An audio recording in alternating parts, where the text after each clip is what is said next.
All right. We want to unpack the legal situation here. So we've got former FBI senior official, former U.S. attorney, it's NBC News legal analyst, Chuck Rosenberg.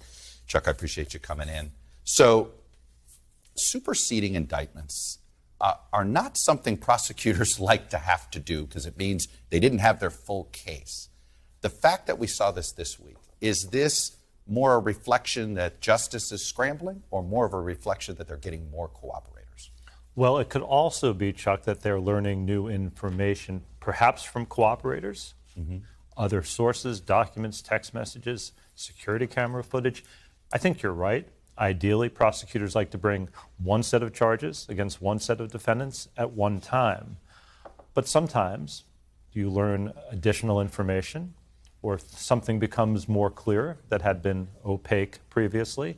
And so superseding indictments, while not preferred, are not all that unusual. And by the way, they're perfectly permissible. How serious are these additional counts or two more counts? The security footage specifically, there's some evidence in the superseding indictment of what they have. It's pretty circumstantial. Should we assume that's all they have, or do we assume there's more? Well, first, circumstantial evidence is every bit as weighty, as compelling as direct evidence. The law makes no distinction between the two, but the new counts, I believe, are compelling in and of themselves. Obstruction in a case like this helps to prove intent. Intent is something that the government has to prove in these sorts of cases and could be hard to do because you have to get into the mind of some other person. But when that other person tries to impede the investigation, obstruct the investigation, thwart investigators, by counseling attorneys to lie, by trying to destroy security camera footage, that helps illuminate that person's intent. So I think those are strong counts. Basically, at this point, he would have to turn against his employees and hang his employees out to dry if he wanted to get out of this, right? Possibly, but I don't think he's going to get out of it, even if he does that. And more likely, those employees, lower-level defendants, lower-level in the organization, if past his prologue, would turn against him. Let's move to the January 6th investigation. Obviously, there's all these tea leaves that something is imminent. Perhaps it's this coming week. We assume the grand jury is going to meet again. They've actually outlined what we know what he's being targeted to do.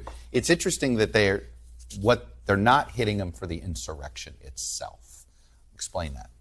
Right. So first, we do think something else is coming in with good reason. Mr. Trump received a target letter. When I was a federal prosecutor, Chuck, I would occasionally send out target letters to, well, targets. It's not a bluff. It's not a feint. It's not a game.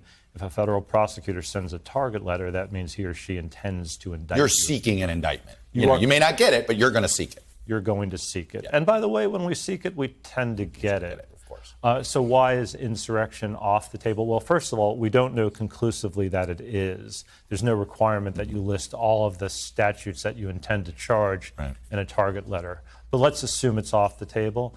It's probably with good reason because there's no need for the government to try and prove that Mr. Trump desired violence, although that's certainly what happened. The other statutes that were mentioned in the target letter are all compelling cases.